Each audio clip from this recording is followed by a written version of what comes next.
Dizem que os grandes inventores nascem com uma centelha nos olhos.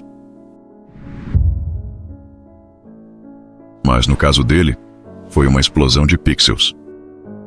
Ele era apenas um garoto no interior de Utah, nos anos 1950, quando os outros meninos sonhavam com aviões, tratores ou cowboys.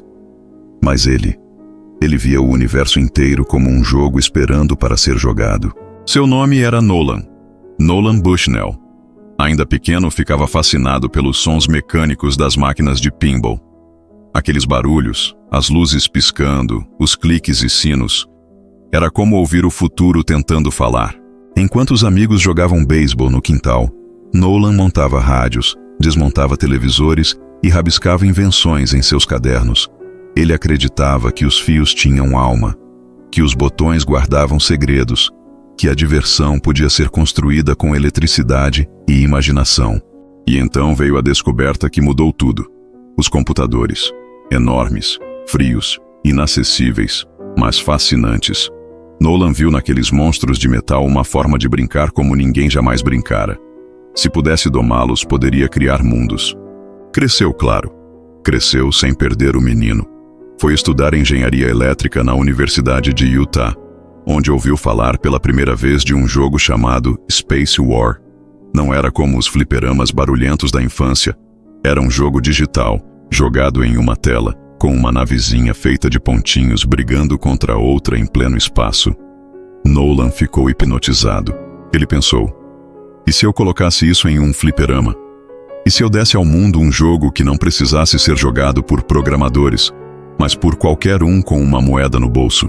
Foi aí que o menino, já quase homem, traçou um plano.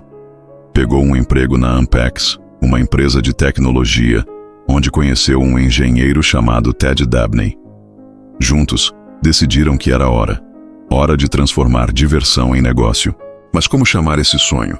Eles queriam algo ousado, algo rápido, sonoro, algo japonês.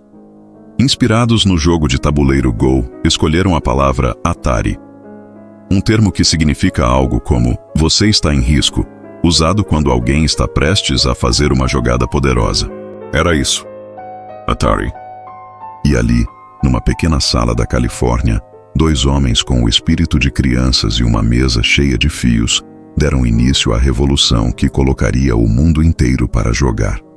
Mas essa revolução ainda precisava de sua primeira arma, e ela viria não com um rugido, mas com o som de uma bolinha virtual quicando de um lado ao outro da tela.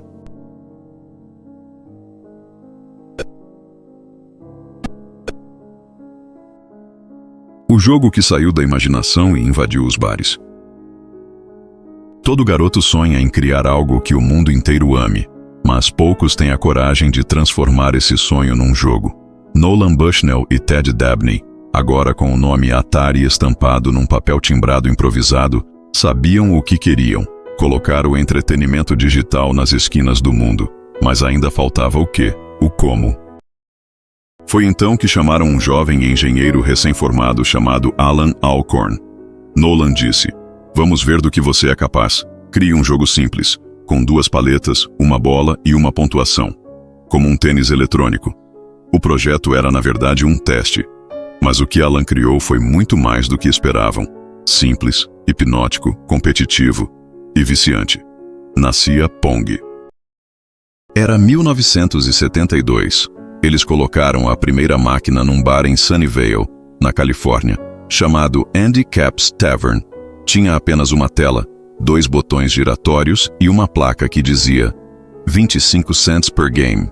No dia seguinte, o dono do bar ligou reclamando: "A máquina quebrou." Mas ao abrirem o gabinete, descobriram que ela não estava quebrada. Estava cheia demais, cheia de moedas, tantas que o compartimento de coleta entupiu. Naquele instante, Nolan entendeu. Eles haviam criado uma nova forma de entretenimento, algo entre o esporte e o brinquedo, entre a lógica e a adrenalina, e acima de tudo, acessível.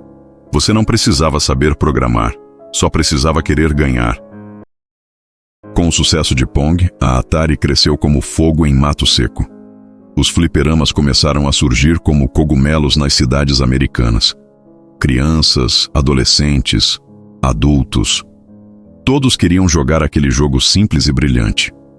Mas o mundo dos negócios era mais difícil que qualquer fase bônus. A concorrência começou a copiar Pong descaradamente. Clones surgiam por todo lado. E a Atari não tinha tempo nem dinheiro para processar todo mundo. Então Nolan pensou como o garoto que desmontava rádios.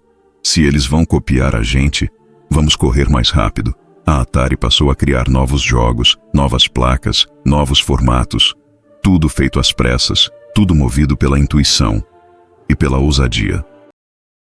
E no meio disso tudo, algo ainda maior surgiu.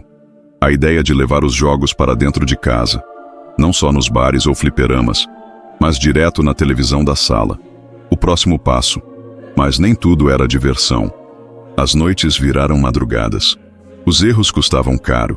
E o garoto sonhador que um dia viu estrelas virando códigos agora via contratos, prazos e pressões. A Atari estava crescendo rápido demais para o mundo que existia. Mas e se o mundo fosse pequeno demais para o que ela queria ser? Na próxima parte, o sonho invade as salas de estar. E o mundo nunca mais seria o mesmo. O console da sala e a fúria do sucesso. O garoto que brincava com fios e circuitos agora sonhava mais alto. E se aquele jogo de bar coubesse na palma da mão? E se cada lar tivesse seu próprio fliperama? Não era só um sonho. Era o próximo passo. Nascia ali o embrião do Atari VCS, que depois o mundo conheceria como Atari 2600. Mas fazer esse sonho virar realidade custava caro. Nolan Bushnell, já acostumado a apostar tudo, vendeu a Atari para a Warner Communications por $28 milhões em 1976. Agora o garoto tinha uma gravata apertando seu pescoço. E pela primeira vez, suas ideias teriam que passar por comitês. Mesmo assim, a chama criativa não apagou. O Atari 2600 chegou às lojas em 1977, com cartuchos removíveis, um conceito revolucionário. Não era só um console, era uma janela para dezenas de mundos.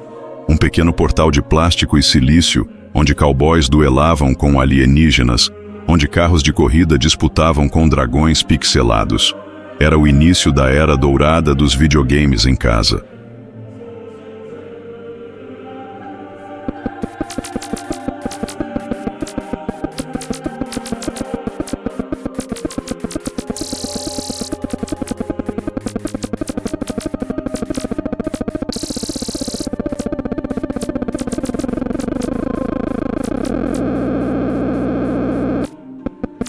O sucesso foi colossal. Space Invaders, lançado em 1980, explodiu a popularidade do Atari 2600. De repente todos queriam um console, crianças, pais, até avós. Os fliperamas agora moravam na sala. A TV, antes soberana, agora dividia a atenção com os blips e bloops de um novo rei eletrônico. Mas o garoto da nossa história já não se reconhecia mais. Nolan Bushnell começou a se afastar da empresa que ele criou. As reuniões viraram batalhas, as ideias, negociações. A Warner queria resultados, relatórios, vendas. E o espírito rebelde de Nolan não cabia mais naquela gravata. Em 1978, ele foi forçado a sair, expulso da própria criação, como um pai que vê seu filho ser criado por outros. Mas o legado do garoto ainda brilhava nas telas. Jogos como Adventure, Pitfall, Asteroids e Pac-Man, mesmo com sua polêmica conversão, dominaram os anos seguintes. A Atari se tornou sinônimo de videogame. Tanto sucesso, tanta fama, mas também tanto excesso. Os executivos, agora obcecados por lucro, começaram a saturar o mercado. Jogos apressados, cartuchos mal acabados, expectativas frustradas. E tudo isso estava prestes a levar a indústria ao seu momento mais sombrio. A Atari havia voado alto, muito alto, mas até mesmo as águias podem cair se o céu ficar pesado demais. Na próxima parte vem a queda, o crash, o fracasso e o eco de um garoto que só queria brincar com o futuro. O crash, o caixão de plástico e o recomeço. Toda história de brilho tem sua sombra, e a da Atari veio como uma tempestade. Nos anos 80, o sucesso parecia eterno. Mas os homens de terno, aqueles que tomaram o lugar do garoto, começaram a apertar os parafusos do lucro, até que a engrenagem estourou. A Warner, faminta por resultados, encomendava jogos apressados, distribuía cartuchos antes mesmo de testá-los. A confiança do público, ignorada. A criatividade, engessada. E então, veio E.T., The Extraterrestrial. Em 1982, a Atari pagou milhões pelos direitos do filme mais amado do ano. Mas o jogo, criado em apenas 5 semanas, mal programado, frustrante e irreconhecível, milhões de cartuchos encalharam. E, segundo a lenda, foram enterrados no deserto do Novo México. Caixões de plástico para um sonho enterrado vivo. 1983 chegou. E com ele, o grande crash dos videogames. Jogos encalhados, lojas desesperadas, consumidores enganados. A Atari, símbolo da era digital, se desfez diante dos olhos do mundo. A divisão de videogames foi vendida por migalhas. A Warner se livrou do que restava. E o nome Atari virou sinônimo de fracasso. Mas o garoto, aquele que um dia teve a ideia de colocar um jogo dentro de uma caixa, ele não morreu. Nolan Bushnell seguiu em frente, criou novas empresas, novas invenções. Seu espírito nunca foi de ficar parado, e a indústria, mesmo cambaleando, não morreu. Pelo contrário, aprendeu com os erros. Com o tempo, outras empresas surgiram: Nintendo, Sega, Sony. E o mundo voltou a jogar.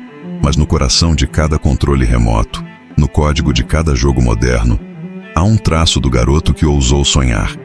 A Atari não foi apenas uma empresa, foi o primeiro sopro de um novo mundo. Um mundo onde a brincadeira virou arte, negócio, cultura. E hoje, se você segura um joystick, se você se emociona com uma história em pixels, lembre-se, tudo começou com um fliperama num canto escuro e um garoto que não aceitou o mundo como ele era. Porque às vezes, os que brincam com o impossível são os que moldam o real.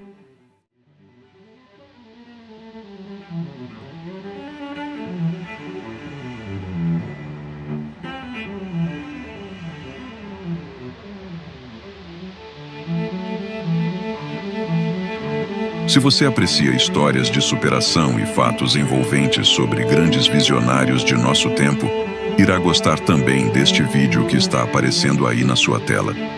É sobre o garoto que criou um império sobre 2 rodas no Japão.